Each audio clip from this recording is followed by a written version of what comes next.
Gulf లో ఉన్నటువంటి మన జన సైనికులందరికీ వీర మహిళలందరికీ హృదయపూర్వక నమస్కారాలు. మీరందరూ కూడా మీతో మాట్లాడటం అంటే లోపల నాకు కూడా అవుట్ ఆఫ్ అంటే మన దేశం కాని దేశంలో ఉన్నారు మీరందరూ. అందులో గల్ఫ్ లో ఉన్న వాళ్ళు ఉన్నారు. అది మన తెలుగు వాళ్ళు ఎవరున్నా ఓకే, మన ఇండియన్స్ ఎవరున్నా ఒకే బాధ. అందులో తెలుగు వాళ్ళు, అందులో మన జనసేన కుటుంబం చాలా మంది ఉన్నారు. సో మీ అందరు ఎలా ఉన్నారో, మీ ఊళ్ళల్లో ఎవరైతే ఉంటారో వాళ్ళకి ఎలా ఉందో మాకు కూడా ఇంచుమించు అదే ఫీలింగ్ లో ఉన్నాం. But I'm very happy and relieved అండి. మీరందరూ కూడా సేఫ్ జోన్ లో ఉన్నారు. మీ దేశాలు ఏ అయితే యుఏఈ, ఖతర్, లేకపోతే సౌదీ అరేబియా, ఇతర మస్కట్ ఇలాంటి ఏరియాల్లో ఎవరైతే ఉన్నారో, బహ్రెయిన్, ఇక్కడ అందరూ కూడా మీరందరూ చెప్తున్న మాటలు బట్టి నాకు అర్థమైంది ఏంటంటే, అంటే క్లియర్ గా అందరూ ఏదో బేసిక్ గా ఎంతో కొంత వారన్నప్పుడు ఒక టెన్షన్ ఉంటుంది కానీ, బట్ ఈ మీడియాలో చూపించినట్టుగానో లేకపోతే కొన్ని ప్రైవేట్ యూట్యూబర్స్ పెట్టే వీడియోలో ఉన్నంత భయానకంగా అయితే ఉండదు. సో ఇప్పుడు నేను మెయిన్ గా ఏమని మీ ద్వారా ఎవరైతే ఇప్పుడు మీతో మాట్లాడుతున్నానో, మీ తరఫున మీ చుట్టాలు ఎవరైతే ఉన్నారో, మీ తల్లిదండ్రులు లేకపోతే మీ అన్నదమ్ములు లేకపోతే మీ ఆత్మీయులు ఎవరైతే ఉన్నారో ఆంధ్రప్రదేశ్ లో, మీ తరఫున నేను వాళ్ళకందరూ చెప్తున్నాను, మీరెవ్వరూ ఏమి టెన్షన్ పడకండి. మీ అనుకునేటువంటి మీ వాళ్ళందరూ కూడా గల్ఫ్ లో చక్కగా సేఫ్టీగా ఉన్నారు. మన జనసేనకు సంబంధించిన వాళ్ళు కానీ, తెలుగు వాళ్ళు కానీ అందరూ బాగున్నారు. పైపెచ్చు వాళ్ళందరూ ఎలా ఉన్నారంటే, సింపుల్ గా మా వరకు మేము సేఫ్ గా ఉన్నాం అనుకోకుండా, ఎవరికైతే సమస్యలు ఉన్నాయో ఈ యుద్దం సంబంధించి ఏదన్నా ఇష్యూస్ రేజ్ అయినా కూడా ఒకళ్ళకి ఇబ్బంది వస్తే 10 మంది ఎదురుగా ఉండి కలిసి వాళ్ళకి సహాయం చేయడానికి నిజంగా నిలబడున్నారు. ఆ విషయంలో నేను జనసేన, గల్ఫ్ జనసేన వీర మహిళలందరినీ కూడా హృదయపూర్వకంగా అభినందిస్తున్నాను. ముఖ్యంగా ఆంధ్రప్రదేశ్ లో ఎవరైతే ఉంటున్నారో మీ చుట్టాలు అయినటువంటి వాళ్ళు ఎవరైనా గల్ఫ్ లో ఉన్నారో, మీ వాళ్ళు అనుకున్న వాళ్ళందరూ సేఫ్టీగా ఉన్నారండి. కాకపోతే ఏంటంటే ఈ యూట్యూబ్ లో కానీ లేకపోతే కొన్ని ఛానల్స్ లో కంటెంట్ ని హైలైట్ చేయడానికో లేకపోతే కొంచెం ఎక్కువ దాన్ని వాటెవర్ వాళ్ళ ఛానల్ తాలూకు లేకపోతే ఆ యూట్యూబ్ ఛానల్ తాలూకు రేటింగ్స్ పెంచుకోవడానికి కొంచెం ఎగ్జాజరేషన్ గా చూపిస్తున్నారు.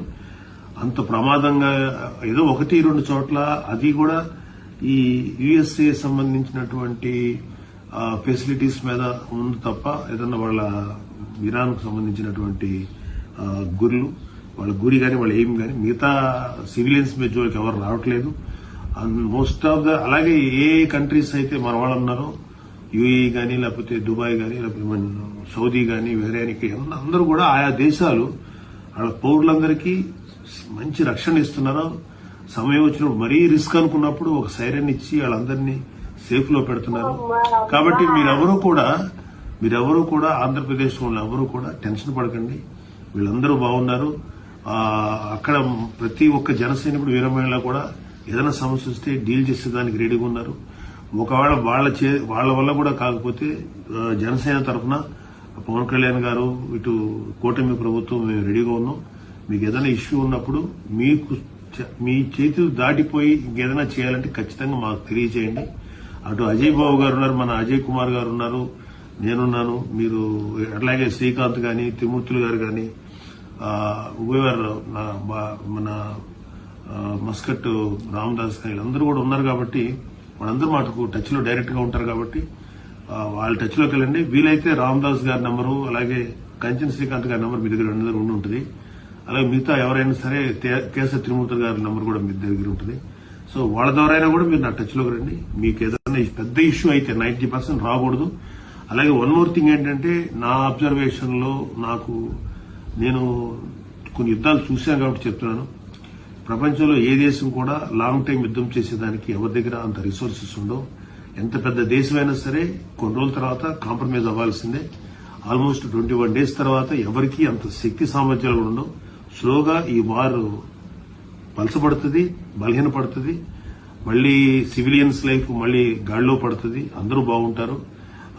నాకు తెలిసిన వరకు మాక్సిమం ఇంకొక 1 week లోపల, మహా అయితే 10 days లోపల మొత్తం సర్దుబాటు అవుతుంది.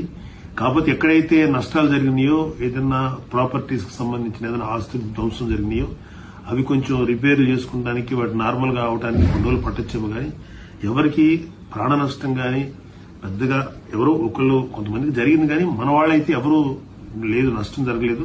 అందరూ చాలా సేఫ్లోనా అని చెప్పి మీ వాళ్ళందరూ పాల్గొన్నటువంటి ఈ జూమ్ మీటింగ్ తరఫున నేను వాళ్ళ దగ్గర నుంచి చెప్తున్నాను. మీరందరూ రిలాక్స్ గా ఉండండి.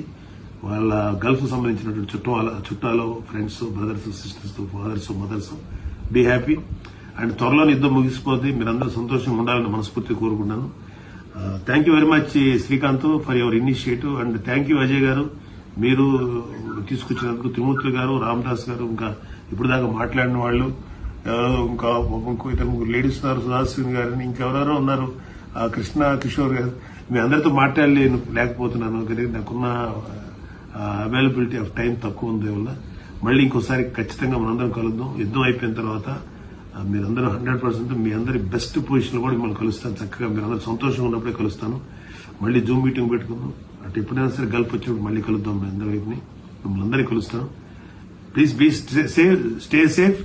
అండ్ ప్రస్తుతానికి మీరు ఎంత సేఫ్ గా ఉన్నారనేది మా కన్సర్న్. పార్టీకి సంబంధించినటువంటి ఏ పనులు గాని ఏవి గాని ప్రస్తుతానికి ఎక్కువ ఆలోచించకండి. పార్టీ గురించి మీ వ్యక్తిగత భద్రత, మీ సేఫ్టీ, మీ పిల్లల సేఫ్టీ, మీ అనుకున్న వాళ్ళ సేఫ్టీ మీద దృష్టి పెట్టండి. యుద్దం అయిపోయిన తర్వాత మళ్ళీ మీరందరూ కూడా ఎలాగా పార్టీకి సంబంధించిన కార్యక్రమాలు ఉన్నాయి వాటిలో పాలు పంచుకుందరు. కానీ till then take care of yourself, be safe. Thank you, bless you. నమస్తే. Thank you sir.